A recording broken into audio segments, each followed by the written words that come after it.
Olá pessoal, tudo bem com vocês? Hoje eu vim gravar a nossa segunda dica, né? Para estimular a fala do bebê. Eu sou a Zenete Priscila e vamos lá, né? A nossa segunda dica. Não só a fala do bebê, como a fala a partir de 1 ano, 2, 3. Eu digo bebê, estou dizendo bebê de 0 a 1 ano, né? Alguns consideram de 0 a 2. Mas vamos lá, estimular a fala da criança, né? A segunda dica é observar. Essa vale mais para as criancinhas maiores, né? Se você chegou aqui, seu filho tem 2 anos, 3 anos, e você está em busca de atividades, em busca de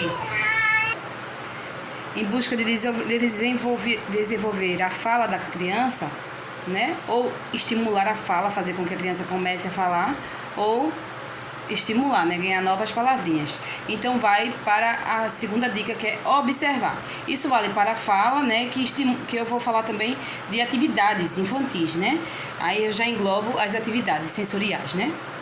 Então, como observar? Você vai ter que ter um olhar observador. Eu estava conversando com uma amiga aqui, que eu conheci, né, no Instagram, e ela falando assim: meu filho é muito agitado, meu filho não para. Então isso você está observando. Quais são as características do seu filho? Ele é agitado, ele não para, ele fica correndo, eu pego para conversar com ele. Ele não para prestar atenção, ele não olha, eu estou lendo um livro, ele não olha. E aí, o que é que eu faço? Vamos lá, esse filho, eu estou falando do meu próprio filho, né? É uma característica, geralmente são os meninos são mais desatentos, principalmente se a gente dá celular a eles, né? Celular, computador, televisão, se a gente deixa eles muito tempo assim, sem dar um estímulo adequado, como era o caso do meu filho também, ele ficava muito tempo no celular, né? Depois que eu conheci as atividades infantis, que eu comecei a fazer atividade com ele mudou bastante. Então, o que é esse olhar observador? É ver o que a criança tem interesse mesmo. Né? Por exemplo, ele gosta de carrinho. Bom, beleza, então você vai começar a fazer atividade com carrinho. Não que você vai se limitar a fazer atividade só com carrinhos. Mas se você quer que ele escreva, José, eu estou dando exemplo porque eu estou falando do meu próprio filho, né? Eu usava muito carrinho com ele. Vamos brincar com o carrinho. E aqui tinha o filho da vizinha que gostava de dinossauro. Então era uma briga, porque ele tinha um carrinho de dinossauro. Aí meu filho queria o carrinho de dinossauro dele. E meu filho às vezes tinha dinossauro. Terminou que eu doei esses dinossauros pro vizinho. E a vizinha deu o carrinho de dinossauro para José. A gente trocou, porque o menino dela se interessava por dinossauro e o meu por carrinho, né? Então vai de cada criança, né? Então isso aí você já vai observar em crianças mais velhas, de 1 ano, 2, 3, 4 anos, né? Você vai observar isso nessas crianças mais velhas. Aí você vai usar esses brinquedos, esses objetos para ajudar você a fazer pareamento, a você fazer atividades sensoriais com esta criança. Então é a observação, né? Cada criança, o próximo tópico que já continua com esse que eu já estava falando é: cada criança tem suas características e interesse. Por exemplo, umas vão gostar mais de pintar, outras vão gostar mais da leitura, embora a gente tenha que oferecer objetos que estimulem, né? Um exemplo, eu sempre tive coleção de adesivos. Então, José, eu tinha coleção de adesivos e coleção de lápis, eu sempre gostei de pintar. Então, eu desde cedo ofereci lápis e adesivos para José. José amava brincar com adesivos. Desde pequenininho, ele tirava e colava em tudo que é canto. Então, tem a questão do interesse e tem a questão de você ter o objeto, né? Às vezes a gente não tem certos brinquedos em casa. Então, você está conhecendo o seu filho. Você vai saber o que seu filho se interessa. Quando eu comecei a fazer as atividades com ele, acho que lá no 15º dia, ele tinha 2 anos e meio, foi quando eu ofereci massinha de modelar a ele. Ele amou a massinha de modelar, ficou quase 1 hora, que é o sonho de toda mãe, ver a criança parar e fazer uma atividade. Eu já estou falando de crianças maiores, né? Essa dica é mais para crianças maiores, né? Que já estão com aquela dificuldade na fala. Nem sempre aquela atividade... Então, outra dica é: não, aprenda a lidar com a frustração. Nem sempre a atividade a gente passa horas pesquisando, horas olhando, acha que aquela atividade vai ser legal para o nosso filho. A gente coloca e o filho não se interessa.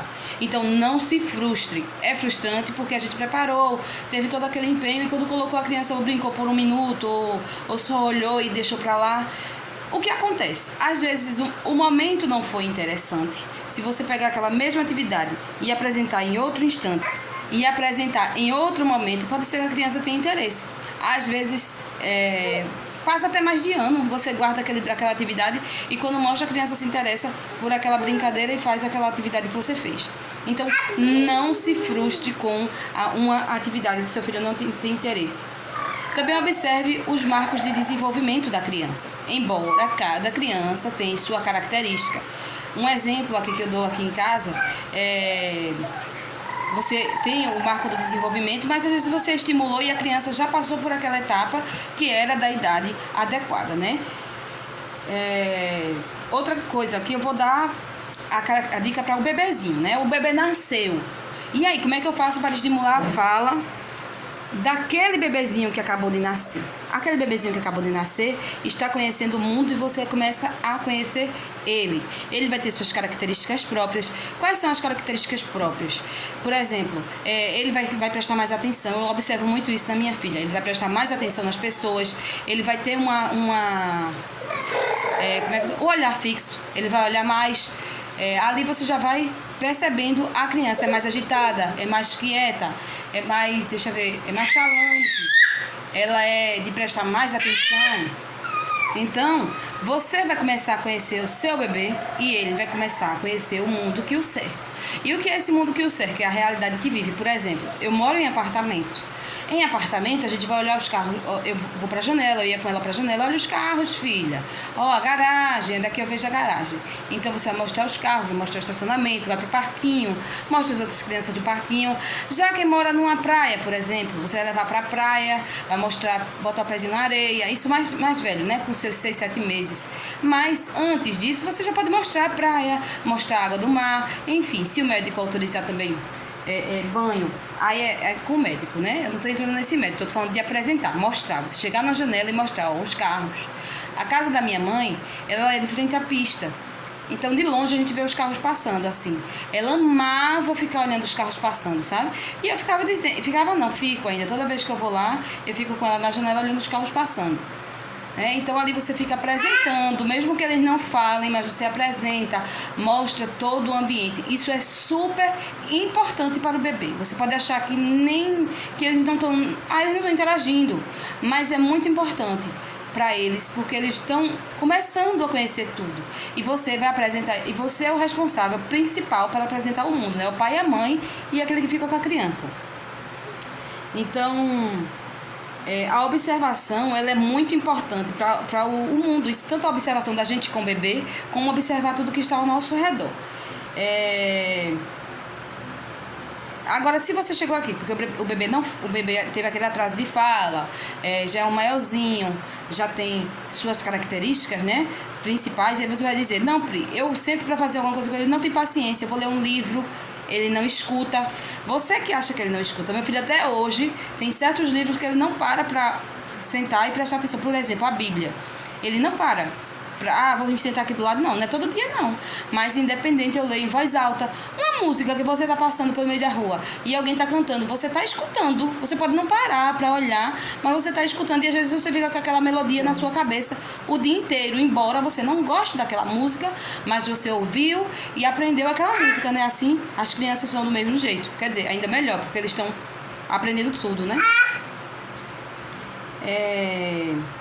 Então outra questão também é a questão do uso de telas. Diminua o uso de telas. Aí você me pergunta, né? A pergunta que eu recebo e que a gente vê sempre. E que eu me fiz essa pergunta. O que é que eu vou colocar no lugar dessas telas? Olha, existem tantas coisas para você colocar no lugar dessas telas. Por exemplo, você vai estar educando sua criança. Faça uma agenda, um calendário. De você colocar uma atividade por dia. Eu não tenho esse tempo todo, eu não tenho o dia inteiro para ensinar. Então são 10, 15 minutos que você precisa por dia para ensinar alguns animais. Você vai ensinar os animais um dia, numa semana, aliás. Uma semana você ensina os animais, bota os animaizinhos. Tem várias atividades sensoriais que falam a respeito de animais, jogos. O tempo está aqui acabando, está quase chegando em 10 minutos. No próximo vídeo eu falo a respeito do próximo tópico e falo a respeito de atividades direcionadas, né? Animais, lugares, cores. Então é isso, pessoal. Espero que tenham gostado e até o próximo vídeo.